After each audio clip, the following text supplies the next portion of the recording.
Hello friends, APL Apollo India की सबसे बड़ी स्टील कंपनी है।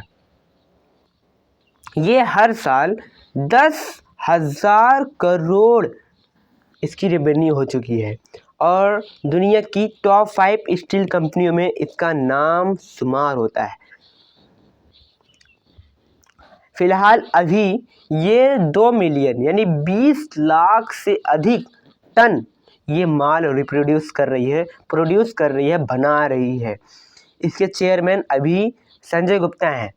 लेकिन गाइस, इस बिज़नेस की जो स्ट्रैटेजीज, इसकी सक्सेस कैसे हो पाए हैं, आइए इसे समझते हैं। संजय गुप्ता ये छोटे से थे जब इनके पिता ने बिहार के एक छोटे से गांव में इस कंपनी की नींव डाली, लेकिन इस कंपनी ने हमेशा से ही नुकसान झेले हैं। लेकिन जब संजय गुप्ता आए तो ये 500 टन बेचने लगे थे। तो एक बार फरीदा गांव में जिस प्लांट से ये माल लेते थे, खरीदते थे, उनसे एक मील पर बैठे, एक ब्रेकफास्ट पे कह सकते हैं, नाश्ते पर बैठे, तो उन्होंने कहा मैं 500 टन आपसे माल लेता हूँ, लेकिन 5,000 टन लेने की शक्ति रखता हूँ, लेकिन एक शर्त है कि अभी पैसा नहीं दूंगा और जो मैं माल लूँगा वो कम रेट पर लूँगा। तो वो जो रिटेलर था या फिर कह सकते हो जो डिस्ट्रीब्यूटर था, जो दे रहा था प्लांट वाला, तो सोचने लगा तो ठीक है, हम दे देते हैं। तो जब दे दिया तो उनके पास, संजय गुप्ता के पास जो स्ट्रेटजी थी वो थी करेज, कन्विक्शन और कॉन्फिडेंस की। अपने ऊपर कॉन्फिडेंस रखते थे, साहस रखते थे और कन्विक्शन रखते थे, दृढ़ विश्वास रखते थे कि मैं कर सकता हूं। तो उन्होंने क्या किया, 5,000 टन पूरा का पूरा बेच डाले और उस प्लांट वाले का पैसा भी पे कर दिए। अब ये जब ज़्यादा बिकने लगा, जब इनके पास इतना करेज आ गया, तो ये क्या किए, अपना खुद का प्रोड्यूस करने लगे और इस तरह से 2.5 लाख से 3 लाख टन ये प्रोड्यूस करने लगे। तो ये इन्होंने क्या कहा, चलते हैं पूरी दुनिया को देखते हैं कैसे ये स्टील वाले काम कर रहे हैं।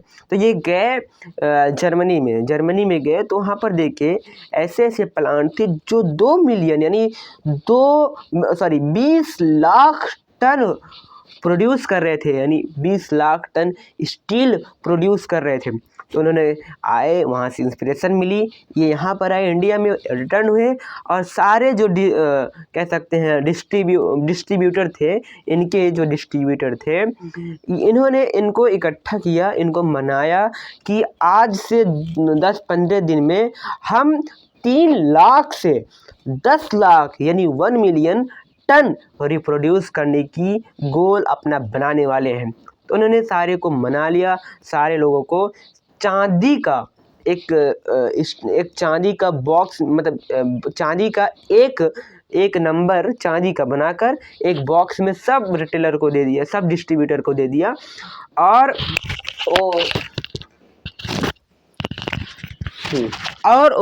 वो जहाँ पर बैठते थे सारे डिस्ट्रीब्यूटर वहाँ पर रखने लगे। तो उनके अंदर ये जागने लगा कि हमें 1 मिलियन बनाना ही बनाना है। तो इस तरह से उन्होंने 1 मिलियन बनाने लगे। तो अब जब ये 1 मिलियन बनाने लगे तो ये क्या था कि सारे जो इनके कंपटीटर थे वो भी बेच रहे थे, तो इन्हें भी मार्केट के भाव में बेचना था। लेकिन इन्हें क्या करना था, इन्हें ब्रांड बनना था, इन्हें अपने फील्ड में, स्टील के फील्ड में एक ब्रांड, एपीएल अपोलो को ब्रांड बनाना था। तो इन्होंने क्या किया, इन्होंने इनोवेशन लाया, इनोवेट किया। पहले पानी के लिए स्टील का यूज़ हुआ करता था, पानी के पाइप के लिए। तो उन्होंने क्या किया, इसे थोड़ा इसका जो साइज शेप था इसे चेंज कर दिया।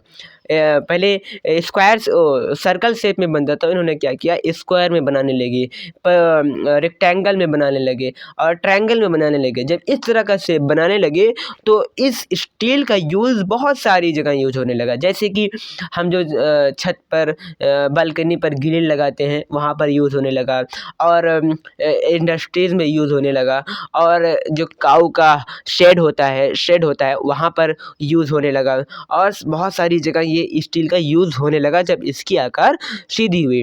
और पहले जब स्टील थी वो थोड़ा कह सकते हैं हम बनाना टाइप में हुआ करता था। तो जब ये आए तो इन्होंने क्या किया, जापान से जो मशीन मंगवाई, एक मशीन बनवाई, तो उन्होंने क्या किया, इसे सीधा बनाने लगे। तो इस तरह से इनकी जो बिज़नेस है वो ग्रो होता रहा और ये क्या हुआ, एक ब्रांड बन गया और इस तरह से इनकी जो बिज़नेस है एक ब्रांड में तब्दील हो गई, बदल गई। अब एक और बात आती है कि जब ये इंडिया में काम कर रहे थे तो 10-15 रिटेलर जो मतलब इनके कॉम्पिटिटर थे इंडिया में पूरा फैले हुए थे। तो इनसे जो ये जो प्रोड्यूस करते थे ये उन्हीं को माल दिया करते थे। तो उनका दबदबा था, वो जिस तरह चाहते थे इनसे माल लेते थे कि हम उधार में लेंगे, तुमको बाद में पैसा देंगे। तो उन्होंने क्या किया, उनसे हाथ जोड़कर उनसे कुछ बोले नहीं, उनसे झगड़ा नहीं किए, अपना काम अंदर अंदर करते रहे। वो पूरी इंडिया में अपने ब्रांचेस को फैला दिया। ऑलमोस्ट 600 प्लस में इन्होंने पूरे ब्रांच मतलब अपने ब्रांच पूरे स्प्रेड कर दिए, अंदर ही अंदर पूरी इंडिया में फैल गए। तो उन्होंने क्या किया, जब ये फैल गए तो उन्होंने क्या किया, जो इनके कंपटीटर थे, जो रिटेलर थे 20-25, उनको माल देना बंद कर दिया, हम तुमको माल नहीं देंगे। तो क्या किया इन्होंने, जब इनके पास 20,000 रिटेलर पूरे हो गए पूरे इंडिया में, तो इन्होंने क्या किया, तब इन्होंने एडवर्टाइज़ किया। अमिताभ बच्चन को इसका ब्रांड एम्बेसडर बना दिया। सारे क्रिकेट में इन्होंने क्या किया, अपना एडवर्टाइज जर्सी में इनका लोगो APL अपोलो का दिखने लगा। इससे पहले ये करते नहीं थे, ये इस पे विश्वास करते थे, capability of lead consumption before lead generation. हमें लीड को जो लीड होते हैं, जो मांग होती है, उसे भरने की पहले हमें कैपेबिलिटी बनाना है, उसके बाद हमें एडवर्टाइज से लीड जनरेट करना है। तो इन्होंने ये स्ट्रेटेजी लगाई। जब ये पूरे इंडिया में फैल गए कि अगर हम एडवर्टाइज़ करेंगे तो जो कस्टमर हमसे मांग करेंगे हम उसको फुलफिलमेंट कर देंगे, हम उनसे पूरा कर पाएंगे। तब इन्होंने जाकर एडवर्टाइजमेंट किया किसके पास, बहुत सारे अमिताभ बच्चन इनको अपना ब्रांड एम्बेसडर बनाकर, और क्रिकेट और सारे स्पोर्ट्स में बहुत सारा पैसा लगाकर इन्होंने एडवर्टाइजमेंट करने लगे। जब ये पूरा फैल गए तब, और प्लस ये ध्यान रखते थे कि जो इनके डिस्ट्रीब्यूटर थे उनको बहुत खुश रखते थे। क्रूज़ में जो शिप में जाकर इन्हें घुमाते थे और इनको वो खुश रखते थे, मतलब इनको ताकि खुश रखे, ताकि बिज़नेस बने। तब जाकर संजय गुप्ता जो कि आज चेयरमैन है, इन्होंने बहुत भूमि निभाई है इसे बहुत आगे ले जाने में, इस बिज़नेस को। तो तभी जाकर आज ये जो बिज़नेस है 10,000 करोड़ एवरी ईयर ये जनरेट कर पा रहा है। नहीं तो ऐसा मुमकिन नहीं था, ऐसा पॉसिबल नहीं हो पाता। तब जाकर आज ये पॉसिबल हो पाया है। और एवरी ईयर हर साल ये 20 लाख टन यानी 2 मिलियन टन से अधिक, इतना ही नहीं इससे अधिक टन ये जनरेट कर पा रहे हैं। तो इतना सारा चीज़ मैं आपको एक्सप्लेन किया, जो मैं सीखा वो आपको एक्सप्लेन किया। कैसा लगा अगर कमेंट में बता सकते हैं। वैसे मैं जानता हूँ इस वीडियो को कोई नहीं देखेगा, only I am practicing, I am learning and I am practicing. तो आज के लिए यहीं पर रखते हैं।